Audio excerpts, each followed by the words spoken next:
Soy Nélida Zaitegui, soy maestra, pedagoga y una creyente y practicante de la importancia que la educación tiene para construir una sociedad mejor, más humana y que humanice. Hola Nélida, soy Alfonso, soy profesor del Colegio San Gabriel de Madrid y para mí es un placer poder tener este tiempo para poder dialogar contigo sobre convivencia, sobre educación. Y bueno, sé que eres presidenta del Consejo Escolar de Euskadi y eres una referente en lo que a convivencia y resolución de conflictos se refiere. Y ahí va mi primera pregunta. ¿Se puede aprender a convivir? ¿Y qué habilidades sociales, personales, crees que debemos reunir las personas, alumnos, profesores, padres, para desarrollar o para lograr una buena convivencia? Bueno, Alfonso, yo también estoy encantada de estar contigo y además veo cuántas cosas compartimos, porque también soy maestra, soy pedagoga, yo te gano en hijos porque tengo 4, pero estoy segura de que esto es una conversación entre colegas que va a ser estupendo porque nos vamos a entender. Entonces, hablando entre colegas y entre profes, la primera cosa que me gustaría es que definiéramos, antes de empezar, ¿qué entendemos? Hablamos de educar para la convivencia. 2 palabras, yo diría. ¿Qué entendemos por educación? Y siguiente, ¿qué entendemos por convivencia? Porque si ese marco lo tenemos claro, a partir de ahí todo irá más fácil, porque la referencia la tendremos clara, tenemos el mismo marco en el que movernos. ¿Te parece? Como decía Freire, Sí. de Pablo Freire, cuando decía, nosotros la educación no cambia el mundo, cambia a las personas que van a cambiar el mundo. Si tenemos eso claro, a partir de ahí podremos decir, esto es educar. ¿Vale? Siguiente definición. ¿Qué es la convivencia? ¿Qué entendemos por convivencia? La convivencia es que no haya conflictos, alumnado obediente, niños calladitos y quietos, paz para dar clase. Usted perdone, eso no es la convivencia. ¿Vale? Eso se puede llamar de otra manera, pero es que hay veces que la gente equivoca. Sí. Cuando hablamos de convivencia, estamos hablando de desarrollar en nuestro alumnado, primero, el respeto a la dignidad de otras personas, a los derechos y deberes propios y ajenos, es decir, a interactuar con otras personas desde el reconocimiento de su dignidad, de sus derechos y de sus deberes. También hacerlos estableciendo relaciones de igualdad y de respeto mutuo y evitando todo tipo de violencia.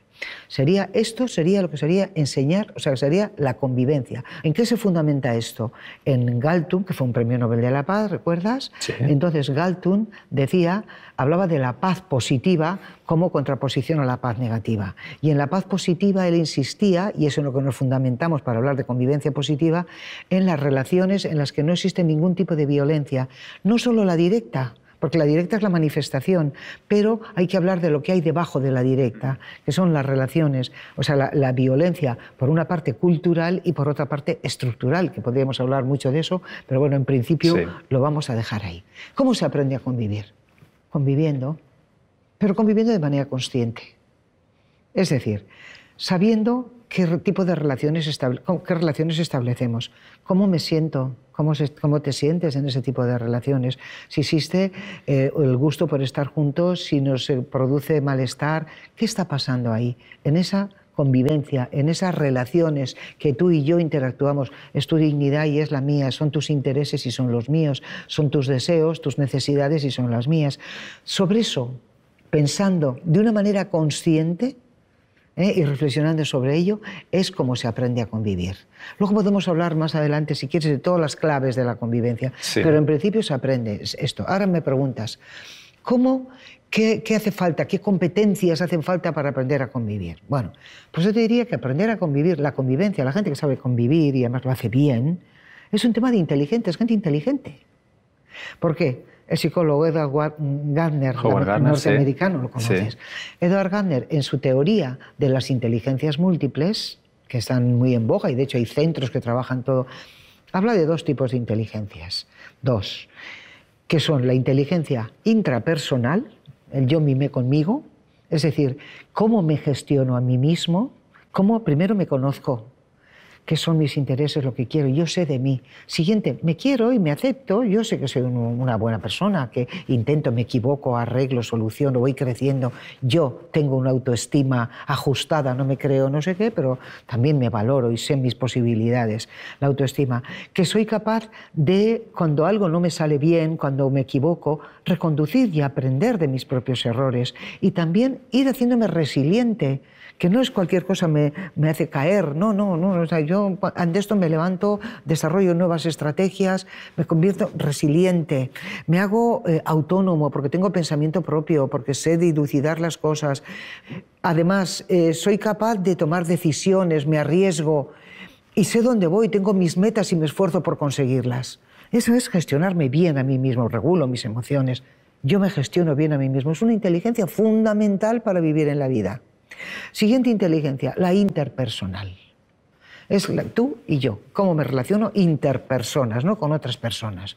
Entonces, en la inteligencia interpersonal, primero, soy capaz de expresar bien lo que pienso, lo que siento. Por eso es tan importante que los niños y niñas, tanto en casa como en la escuela, hablen mucho de lo que sienten, de lo que piensan, porque tienen que aprender. El problema está que a veces son todo temas de comunicación porque no nos explicamos bien. Sí. El aprender a comunicarse, pero también a escuchar, que tenemos una boca y dos orejas.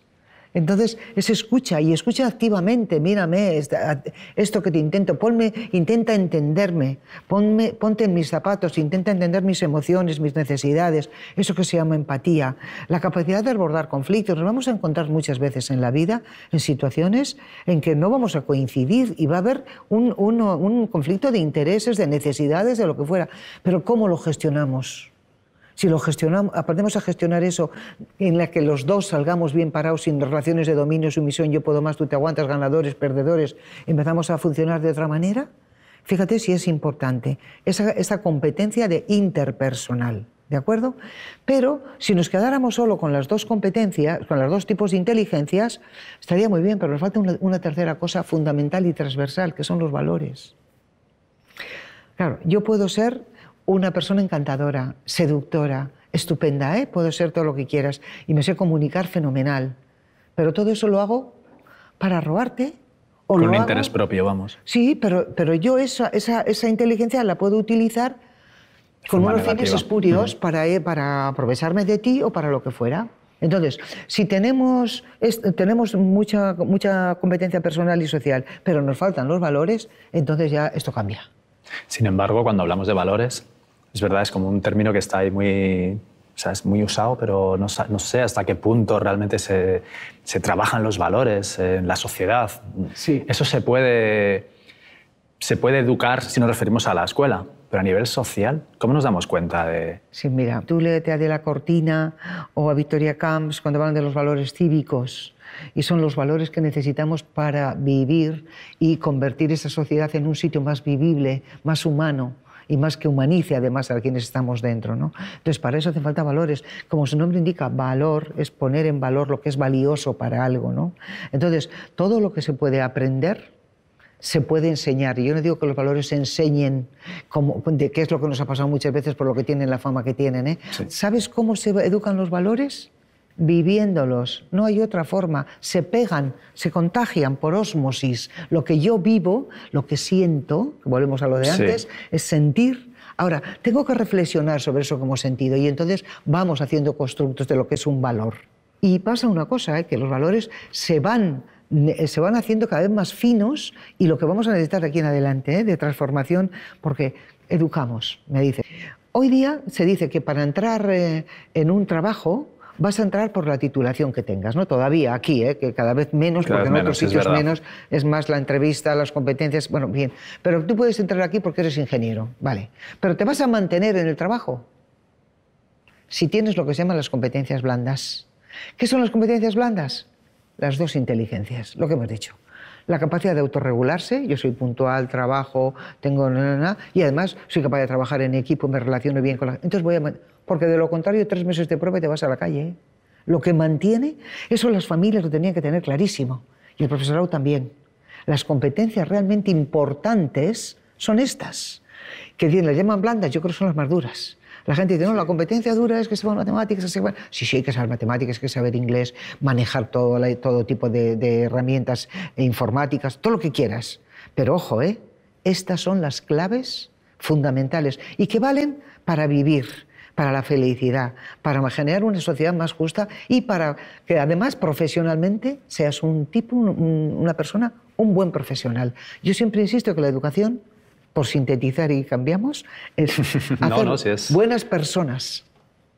Esa persona que se conoce, que es de verdad que tiene valores, que sabe dónde va, que es capaz de anteponer las necesidades de otros, las mías, cómo compaginamos en eso que todos estemos bien, ¿no? Y la ética del cuidado, que me parece muy importante. Buenos ciudadanos y ciudadanas, es que es la corresponsabilidad. Este mundo en el que vivimos es responsabilidad de todos y de todas, de la escuela, de las familias. Y no hemos hablado de los agentes sociales, que eso no hablaremos de ellos. Sí. Entonces, evidentemente, hacer esa gente que va a transformar esto y que va a avanzar hacia sociedades más justas, más solidarias, más humanas a la medida de las personas, que además humanizan, porque hace que los que vivamos dentro seamos también más humanos. Evidentemente, por ahí es por donde tenemos que ir. Esto es, por decir de alguna manera, lo que entiendo por educar en la convivencia y lo que entiendo que tendríamos que tener todos presentes. Y que esto nos vale para ser buenos profesionales, porque ser buen profesional hoy requiere de todas estas competencias, trabajar en equipo, ser flexible, ser capaz de comunicarse, de escuchar a las otras personas, de trabajar juntos en un mismo proyecto que nos lleve a no sé qué, para ser un buen ciudadano y una buena ciudadana que transforma y hace esto mejor. Entonces, y para ser feliz y para ser buena persona. Entonces, si educar es acompañar para que sean seres que tengan autónomos, que hagan un proyecto propio de vida, pues todo esto va unido en eso. Va unido. Al hablar de convivencia escolar, ¿podrías resumir las claves que tú consideres más importantes para una buena convivencia escolar? Mira, así a grosso modo, yo creo que el aprender a convivir es una de las finalidades de la educación, de las más importantes, junto con el aprender a pensar y aprender a aprender. Pero se aprende, la escuela es una pequeña sociedad, una sociedad en pequeño, donde trabajamos, convivimos, comemos, jugamos, sentimos, nos reímos, lloramos. Es una sociedad, una pequeña sociedad. Entonces, como ese es el momento de aprendizaje por excelencia, porque es en un medio donde además está planificada, sabemos dónde qué queremos hacer, porque eso es la enseñanza formal versus la informal, pero la educación formal es eso, está todo planificado, medido y tenemos unos objetivos para los cuales utilizamos unas estrategias con el fin de que cada niño, cada niña aprenda. Entonces, aprender a convivir. ¿Qué ocurre en la escuela? Es el aprendizaje por excelencia. Aprendemos. Todo eso lo vivimos y aprendemos dentro de la escuela. ¿Qué cuestiones hay que tener? ¿Cuáles son las variables? Bueno, yo, en mi humilde opinión, 6 variables. Primera, ¿qué entendemos por convivencia? Si la comunidad educativa, las familias, el alumnado y el profesorado no se ponen de acuerdo por lo que entienden por convivencia, difícil será avanzar porque tendremos metas diferentes. Uno irá para acá, otro irá para acá y otro para el otro lado. Oiga, afinemos la brújula, ¿para dónde vamos? ¿Qué entendemos por convivencia, por educar en convivencia? Hay que definir que no es que el alumnado esté calladito y quieto, que no es que cumplan las normas, que no es lo que dice alguno, es que no puedo dar clase. El problema no está, vamos a parar ahí, porque no puedes dar clase. Pero el tema no es la paz del cementerio. La escuela es un sitio vivo, donde la gente vive, donde va a haber conflictos, donde va a haber situaciones, y el tema es cómo manejamos eso. Primera cuestión, determinemos qué entendemos por convivencia. Toda la comunidad educativa entendemos que convivir es esto. Una. Siguiente, ¿qué hacemos con los conflictos? ¿Qué vamos a hacer con los conflictos? ¿Meterlos debajo de la alfombra? Como vamos tan corriendo y hay que dar tanta materia, aquí no pasa nada. Venga, no pasa nada. Venga, chuvala, cállate, que no pasa. No ha pasado. Y perder toda la oportunidad que tiene de aprendizaje y de madurez para todo el mundo, el abordar un conflicto es importante. Las normas y la educación moral. Fíjate, en la escuela, ¿qué pasa con las normas? Tiene que haber normas. En la escuela tiene que... ¿A qué hora entramos? ¿Y qué acuerdos llegamos? ¿Pero quién pone esas normas? Claro, si queremos avanzar y hacer que nuestro alumnado madure y le acompañemos en su proceso de convertirse en persona autónoma, que hemos dicho que era educar, sí, entonces nos vamos a encontrar con que lo que tenemos que hacer es decir, oiga, ¿cómo nos lo montamos aquí para estar bien todo el mundo y haciendo lo que tenemos que hacer, porque aquí venimos a algo. Dos cosas, yo con mis alumnos y mis alumnas en aquel octavo de GB del que tú serás producto de aquella época, yo me iba un fin de semana antes de comenzar el curso, un caserío que nos prestaban en el monte, y nos íbamos un fin de semana con todos mis alumnos. Y allí teníamos que hacer la comida, la cena, los desayunos, los turnos para organizarnos. Y después por la noche los juegos, donde yo me iba con el libro ese de Brunetti negro y hacíamos la técnica del paraguas, la no sé qué, de autoconocimiento del grupo. Nos pasábamos un fin de semana allí. Yo ya sabía indefectiblemente que cuando me fuera a meter a la cama me habían hecho la petaca, evidentemente, todas las noches. Era la manera también ellos de decir, ¿quieres ser como nosotros? Pues te vas a enterar. Bueno, jugábamos a eso, pero de allí salíamos, de aquel fin de semana salíamos con las normas de clase, salíamos con la lista que ellos encontraban de sus necesidades con la programación. Yo les decía, yo como profe tenemos que trabajar aquí, aquí y aquí. Y entonces esto, ¿cómo lo conseguimos? Y hablábamos clarito. Entonces, claro, si el alumnado no participa en la elaboración de las normas, siempre serán normas de otros. Y entonces dirán que el profe lo arregle. Claro. Y les estamos educando desde un poder que llega... No. Queremos educar en la democracia. Queremos que nuestro alumnado sepa, empiece a participar en la elaboración de las normas para que haya una norma y una educación democrática. Vamos a trabajarlo. La clave cuarta es la participación. ¿Cuánto participa el alumnado? ¿Cuánta voz tiene? Yo les suelo decir, ¿qué hacemos? ¿Todo para el pueblo pero sin el pueblo? Si quieres, igual pasa con los hijos, o sea, todo para ellos, pero sin ellos. Hombre, ¿quieres que sean maduros? ¿Por qué les ocultas la realidad? ¿Por qué no hablamos del conflicto? ¿Por qué no hablamos de lo que nos preocupa? Si quiero que maduren y que sean realmente personas capaces de autónomas, ¿no? Y de gestionarse. Es que eso es un estilo de estar y de vivir. Entonces, lógicamente, que participen en la elaboración de las normas, pero ante cualquier situación que participen, que se sientan. ¿Cómo vamos a hacer gente participativa luego en la sociedad si en la escuela no les dejamos participar? Tienen, y eso hay que plantearse, ¿cómo? Y es en las asambleas de clase, y es en lo que quieras, pero cuando hay que tomar decisiones, es como considerar a la sociedad madura, es como si no fueran maduros, es que les infantilizamos. Pero si son muy capaces y desde bien pequeños de decir lo que quieren y cómo lo quieren, ¿por qué no? Y lo negociamos en todo caso. La quinta, que tiene que ver con la eliminación de todo tipo de violencia. La violencia, vivimos en una sociedad tremendamente violenta y encima hace alarde de esa violencia. A mí me parece que es muy sano la discrepancia. Si todos pensásemos igual, no avanzaríamos como sociedad. Y es muy buena la discrepancia, pero por favor, Gandhi decía, hay que ser duro con los problemas, pero delicado con las personas. Vamos a ver, si yo entiendo, pero te doy argumentos. ¿Por qué creo? Hay más argumentos, cuanto más finos mejor, cuanto más sopesados mejor. Pero yo no me meto contigo como persona, porque eso es muy violento y eso es lo que nuestros niños y niñas están viendo cada día, que es como para quitar la televisión en muchas ocasiones. Y es lo que los medios encima sacan. No es que somos violentos, es que además encima, toma, ahí lo tenéis para que quede bien explícito y bien todo. Hombre, por favor. Entonces, claro, todo eso, y además encima estamos enseñando a pensar con frases hechas, con lugares comunes, con estereotipos. No estamos enseñando a nuestro alumnado en un pensamiento fino, reflexivo. Eso es muy grave como sociedad, el modelaje que se está dando para las nuevas generaciones. Lo vamos a pagar. Eso es muy serio. Y realmente hay una responsabilidad que no sé si la gente se está dando cuenta de eso. La responsabilidad que tenemos. Mira, porque cuando hablamos de valores, el educar en valores es una responsabilidad de toda la sociedad. No nos pueden hacer trampas.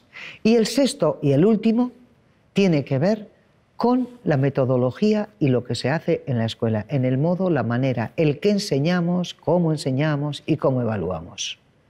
¿Y eso parece una tontería? No. Eso tiene que estar directamente relacionado con la convivencia. Nosotros teníamos un día a la semana una asamblea, que nos juntábamos y allí salía todo, las cosas que pasaban, que yo me enteraba de cosas que ni me las olía, hasta que llegaba ahí, mira lo que hay aquí. Vale, pues estupendo, entendías muchas veces por qué pasaban luego cosas en clase. Entonces las normas tienen que ser puestas por ellos. Consecuencias, ¿qué pasa? Porque tú eres responsable de tus actos, tienes que serlo. Y has hecho daño, has molestado, ¿cómo reparas eso, majo? Porque yo no te voy a poner un castigo. Mira, los castigos, claro, también depende el paradigma en que nos estemos moviendo. Si yo me muevo en un paradigma proactivo en la escuela, donde pongo las condiciones para que no pasen cosas, es decir, evito, pongo buenas condiciones, cuando pasa algo, las normas las hacemos colaborativamente, cuando no se cumplen, aprendemos sobre esto, por qué no se cumplen y esto ahora cómo se soluciona. Porque igual tienes que hacer algo para que esto se solucione, que no es simplemente me ponen un castigo y me voy para casa. Estamos haciendo desarrollo moral. Ahora, si yo parto de un paradigma reactivo, donde el control, y ahí hay un control interno, en el anterior es el propio individuo el que se controla y el propio grupo el que se autorregula. Pero si yo utilizo lo que es un paradigma reactivo, la haces, la pagas, esto castigo, claro, no entro, eso no genera autonomía moral. Eso lo que genera es gente sumisa y sobre todo muchas veces con un cinismo que te mueres. ¿Por qué? Porque no lo haré si me ves. Pero cuando no me ves, en cuanto no me veas, ya lo veremos.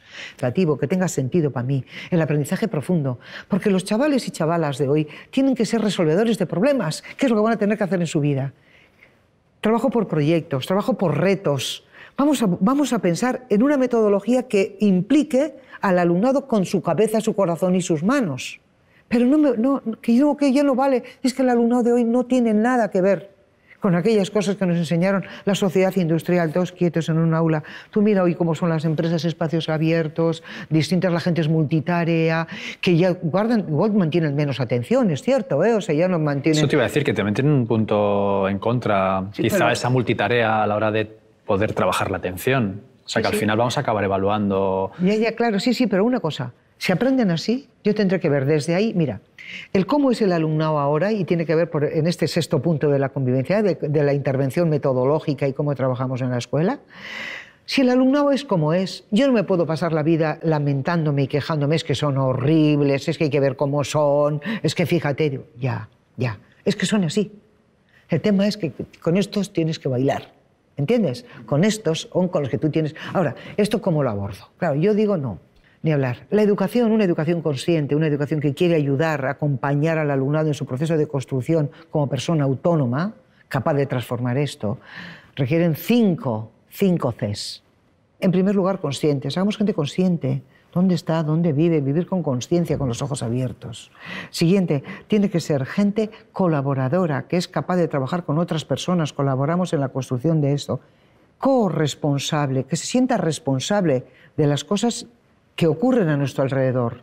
También de mí depende, yo tengo que ser corresponsable de esto.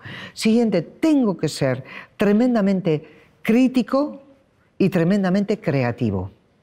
Son las 5 Cs que yo creo que por donde tendría que ir la educación. En función de si nos movemos en unas Cs o nos movemos en otras, evidentemente eso lleva valores, lleva rutinas escolares, maneras de trabajar, pero tiene que ver con el concepto también que tengamos de educación.